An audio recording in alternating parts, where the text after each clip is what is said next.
Assalamualaikum warahmatullahi wabarakatuh. Berkat Tuhan mengalir atas hidup kita semua. Semoga semua makhluk hidup bahagia. Terima kasih teman-teman yang sudah hadir, bisa on time jam 10 ya.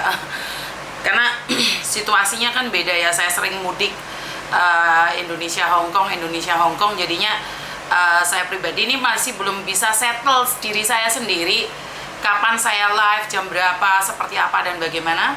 Saya minta maaf buat teman-teman yang sering merubah-rubah jadwal live saya.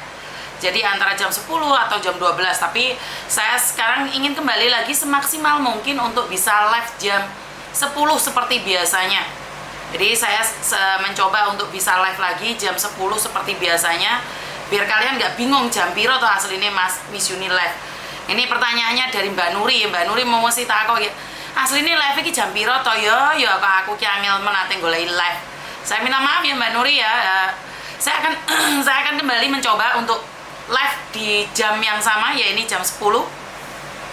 Buat kalian yang nanyain kemana aja, di mana aja, Mbak Siva Rahma, terima kasih sekali kehadirannya. Yang pertama kali hadir ya, sudah ada 3 orang. Mbak Yumi, terima kasih.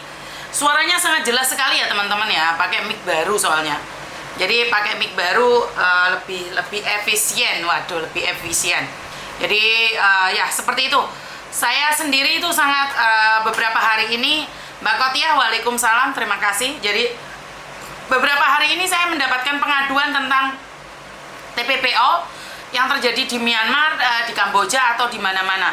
Prida Comel, terima kasih juga kehadirannya. Jadi saya sangat banyak sekali menerima komplainan-komplainan itu. Apakah kalian kira saya tidak meneruskan ke atas? Sejujurnya saya sudah meneruskan ke atas, tapi saat saya berbicara secara pribadi sangat sedih sekali ya, karena tanggapan mereka sangat di luar ekspektasi saya.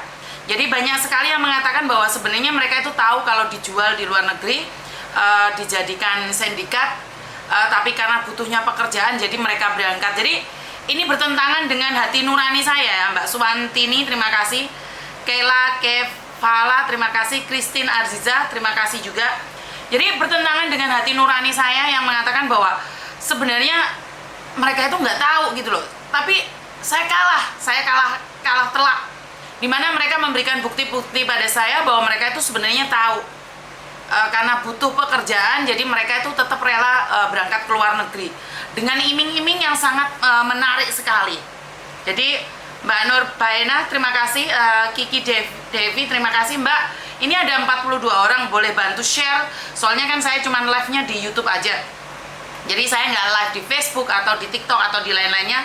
Saya cuma live di satu YouTube aja. Karena apa itu? Beda gitu loh, suaranya itu beda banget gitu. Jadi saya pingin menyatu di sini suaranya biar jelas sih, ben gak dikomplain karo Weni, karo Misu, karo Wahyu, Nadira, Alek Dot, Laila Q, terima kasih. Mbak Elvira Damayanti, Bunga Sari, terima kasih ya yang sudah hadir ya. Kiki Dewi, terima kasih. Jadi bantu share like-nya karena nggak akan nyampe kemana-mana. Jadi sekali lagi ya teman-teman ya, saya bukan tidak melaporkan TPPO, saya sudah mencoba. Tapi tim cyber, tim cyber kayak polisi ya mis. Jadi tim saya yang di Indonesia itu masih merespon. Tapi sekali lagi responnya kan nggak tahu saya harus ngomong apa lagi ya. Jadi Mbak Sulia, terima kasih. Bro Crazy, terima kasih. Mbak Suwantini, Wira Sulia, terima kasih. Rizky Kurniawan Setsunda, terima kasih juga. Mbak Yunia Simanja, terima kasih. Putri Rantau, terima kasih. Ya ini karena saya jarang live, jadi pendatangnya masih agak lelet ya. Mbak Isti Rahayu, pagi juga. Mbak Isti bantu share like-nya ya. Atin, terima kasih. Mbak Sri Utami, terima kasih juga kehadirannya di pagi hari ini. Jadi sangat menyenangkan sekali ya, kalian sudah hadir di sini. Nanti mungkin saya akan buat VT khusus buat TPPO. Kalau bisa saya minta sharekan ya teman-teman ya, bantu share ya. Sri Kancil, terima kasih. Mbak Muslika Demak, terima kasih. Mbak Ulfa, Diana Okta, terima kasih sekali kehadirannya. Jadi ya, jadi dilema saya secara pribadi itu menjadi dilema karena saya tidak bisa mengungkapkan lagi. Saya nggak tahu lagi ya seperti apa dan bagaimana. Cerita-cerita itu menjadi sangat menyedihkan sekali. Sebentar ya.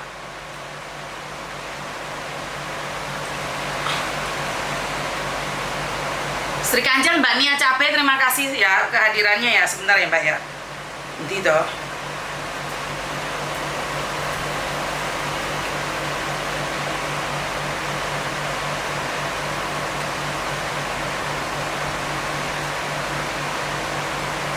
Jadi buat teman-teman ini adalah satu perhatian. Jadi saya tidak ingin salah melangkah lagi ya.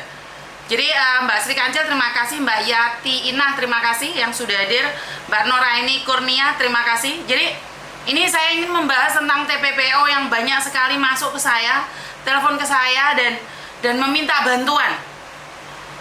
Dan slow respon. Kenapa saya bisa slow respon? Ya karena saya sebenarnya sudah dikena mental ya. Mereka mengatakan bahwa sebenarnya para korban itu sudah tahu kalau itu adalah TPPO. Mereka sudah tahu kalau mereka itu dijadikan jaringan sindikat.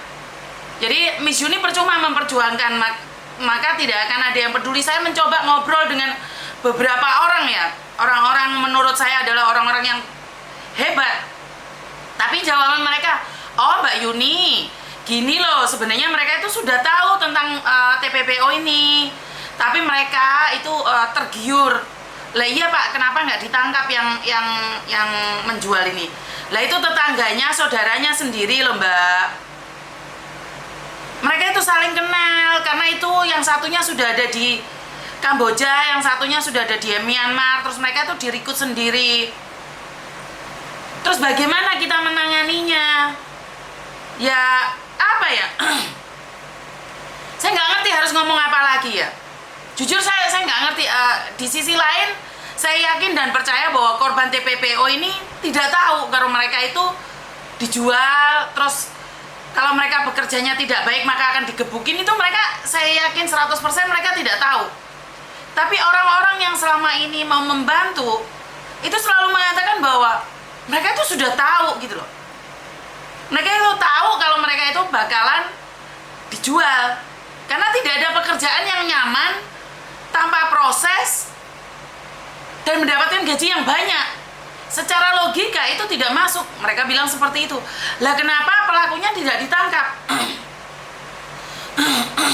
Mbak Yuni, yang kecil-kecil ditangkap, yang besar tetap jalan. Sampai sekarang beberapa orang itu sudah capek membantu. Bayangin orang bilang capek membantu Mbak.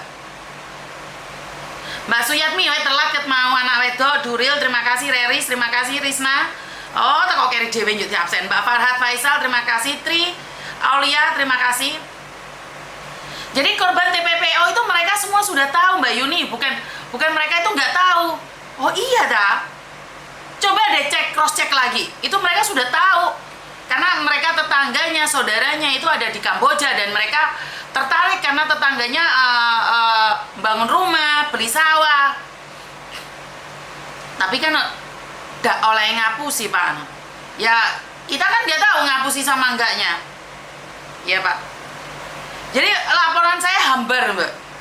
Laporan saya merasa sangat hambar sekali. Saya sangat sedih sekali ya.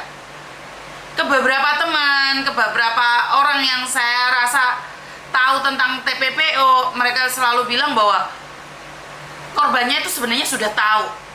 Korbannya sudah tahu kalau mereka itu dijual. Jadi saat saya membahas TPPO Mbak, saya kurang tahu tentang orang yang disakiti yang ada di Myanmar atau dimanapun. Itu algoritma Facebook atau YouTube saya itu drop. Berarti kan memang ada orang yang memantau media saya juga ya. Jadi ada orang-orang yang memantau media saya juga. Jadi sekali lagi saya selalu berpikir bahwa kadang-kadang jujur saya nggak kepingin membahas yang berbahaya. Tapi karena hati nurani saya mengatakan saya akan mencoba. Jujur saya sedih Mbak saat saya mencoba untuk membongkar suatu keburukan atau suatu kejahatan, tapi saya bukan siapa-siapa. Sedih banget tahu nggak? Saya melihat beberapa video orang yang disakiti, orang yang sampai babak belur. Saat saya sharekan dengan orang-orang tertentu, mereka mengatakan itu sudah biasa. Tapi bagi saya pribadi itu luar biasa. Saya merasa itu sangat-sangat luar biasa. Tapi tanggapan orang-orang di luar sana biasa-biasa saja, karena mereka bilang, oh saya sudah sering kok kayak gini nih, oh sudah sering kok, biasa aja kok. Saya kena mental, Mbak. Saya dihajar orang, dihina, dimaki-maki, dibilang anjing atau bangsat, saya nggak kena mental. Tapi saat saya melihat saudara saya yang dirantau, disakitin, dan kita tidak bisa melakukan apapun, itu sangat sedih sekali ya. Jadi saya cuma ingin bilang buat teman-teman, tolong ingatkan saudaramu, keluargamu, jangan keluar negeri tanpa proses.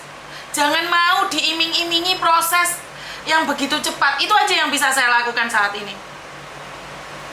Secara pribadi saya tidak bisa menghalang-halangi TPPO. Saya sudah mencoba menghubungi orang-orang tertentu, orang-orang hebat di luar sana. Tapi tanggapan mereka sudah tahu, dan mereka memang sengaja untuk diperjualbelikan. Mereka tergoda, teriming-iming oleh gaji yang tinggi, pekerjaan yang mudah. Jadi buat teman-teman, tolong sharekan video ini. Saya cuma ingin bilang bahwa saya tidak bisa melakukan apapun saat kalian sudah ada di luar negeri. Saya tidak mampu melakukan apapun. Yang saya rasakan hanya sedih aja. Sedih.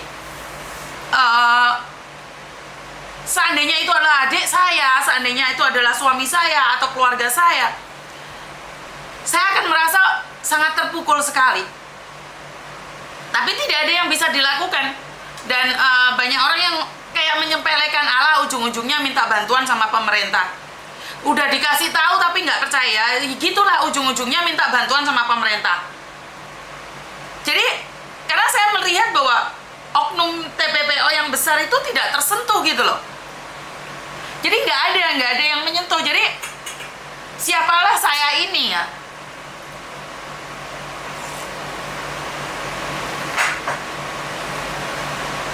Saya sangat pedih banget ya. Saya baca SMS tuh banyak sekali TPPO mengadu ke saya, tapi saya nggak mampu melakukan apapun. Saya nggak bisa melakukan apapun, dan saya nggak tahu harus seperti apa dan bagaimana. Karena itu saya selalu bilang sama kalian semua, mengingatkan kalian semua, nek punya saudara, keluarga, suruh lihat video-video saya mohon. Katakan sama mereka nggak ada pekerjaan yang mudah dengan gaji yang tinggi, kecuali jadi sindikat. Dan ingat, jadi sindikat itu sangat berat sekali loh. Kalian disakiti loh oleh mereka. Saya secara pribadi sedih banget ya. Saya secara pribadi itu sangat sedih banget, tapi saya nggak bisa melakukan apapun. Saat kamu bisa membantu, kamu nggak akan terasa sedih. Tapi kalau kamu tidak bisa membantu dan kamu melihatnya, itu yang akan membuat kamu drop ya Mbak ya. Saya sudah katakan berkali-kali, saya dimaki-maki orang, saya dihina karena kesalahan saya bisa pahami ya. Tapi saya sedih adalah saya melihat sesuatu ketidakadilan itu nyata, tapi saya nggak bisa melakukan apapun. Saya hanya melihatnya. Saya nggak mampu bergerak karena saya tahu saya bukan siapa-siapa. Karena itu nggak ngerti saya harus ngomong apa. Karena saya yakin tentang TPPO, masyarakat kampung itu nggak tahu. Orang kampung itu nggak tahu apa sih TPPO, itu nggak tahu sampai sekarang pun. Kalian main Facebook, tidak semua orang itu tahu perdagangan manusia. Edukasi sudah diberikan, tapi mereka nggak percaya gitu loh. Orang-orang di kampung itu lebih percaya dengan bukti yang mengatakan bahwa tetangganya itu berangkat nggak apa-apa kok, tetangganya baik-baik aja kok. Ya nggak ngerti ya Mbak ya, saya nggak bisa ngomong apa-apa ya. Intinya adalah kalau membahas TPPO, hati saya itu sangat hancur sekali. Saya nggak ngerti harus ngomong apa dan seperti apa. Buat kalian yang punya keluarga, laki-laki maupun perempuan, yang baru lulus SMA, terus tiba-tiba diproses buat paspor terus berangkat, saya mohon ingatkan mereka. Karena kalau mereka sudah berangkat ke luar negeri, kita sudah tidak mampu melakukan apa-apa lagi. Saya secara pribadi hanya bisa mengingatkan saja, Jadi saya tidak mampu melakukan apapun karena saya bukan bagian dari siapapun. Saya juga malu kadang-kadang saat ditanyain kowe iki sapa. Karena saya bukan siapa-siapa. Jadi sekali lagi karena saya melihat video-video yang sangat menyakitkan hati. Saya totalitas drop, Mbak, melihat video-video orang yang ada di Kamboja, ada yang di Myanmar, dan saya nggak bisa melakukan apapun. Jadi apa yang saya ingin sampaikan hari ini, tolong bagikan video saya, sharekan sama tetanggamu, walaupun dia nggak ada rencana ke luar negeri, setidak-tidaknya kasih tahu dia bahwa ke luar negeri itu nggak seperti ini, tidak semuanya seperti ini.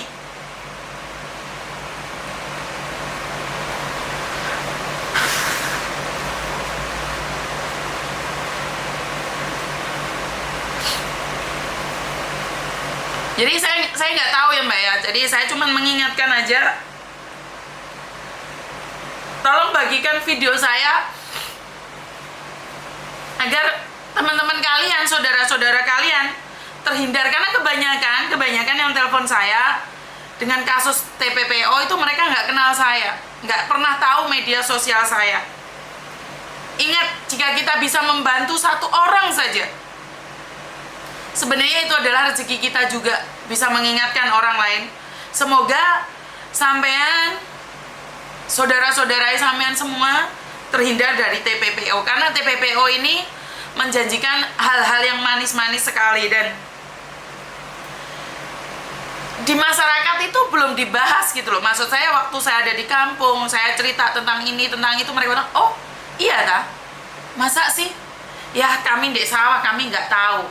Tapi tiba-tiba saat mereka bilang nggak tahu, keponakannya sudah berangkat. Mereka bilang nggak tahu, ternyata adiknya sudah berangkat. Dari mana mereka tahu? Dari media sosial, dari Facebook, dari TikTok, dari YouTube.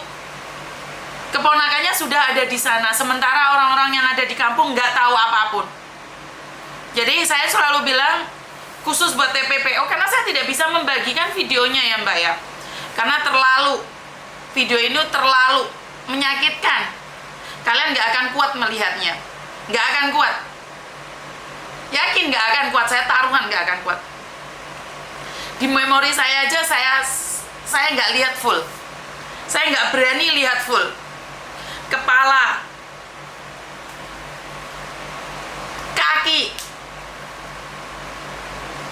tubuh di strom, alat kelamin dibuat mainan. Sangat mengerikan sekali, tapi ya karena sekali lagi follower saya kan cuma 170 saja, nggak banyak. Sementara masyarakat Indonesia ada berapa juta orang? Ada berapa juta orang masyarakat Indonesia? Saat orang lain sudah capek menolong, saat orang lain sudah lelah mengingatkan, maka sindikat itu akan berjalan dengan lancarnya. Jadi sindikat itu akan berjalan dengan lemah gemulainya, bertahta di negara kita. Karena orang-orang baik sudah capek mengingatkan. Jadi orang-orang baik sudah nggak mau lagi, udah capek gitu loh. Mau gimana?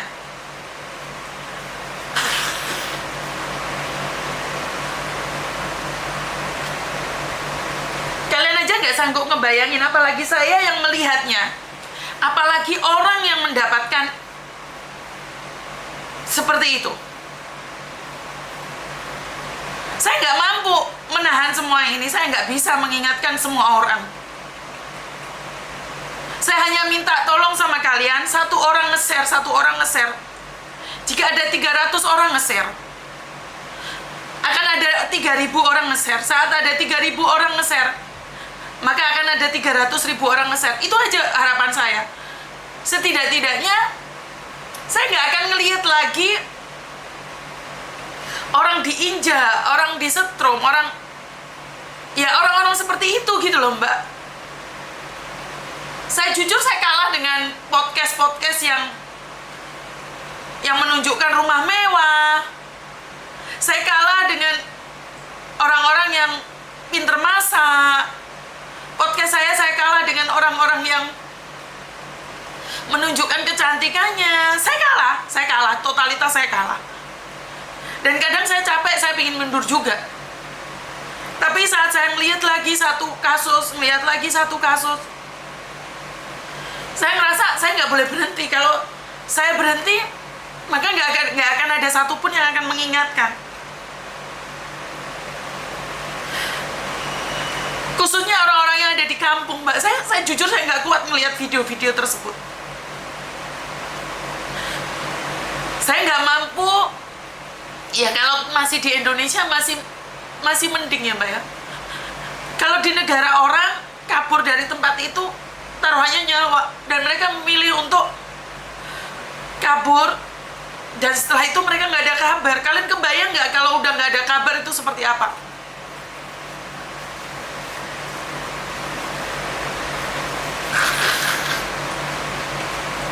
Mungkin saya drop ya, Mbak ya, karena bangun pagi ini saya melihat video yang tidak seharusnya saya lihat.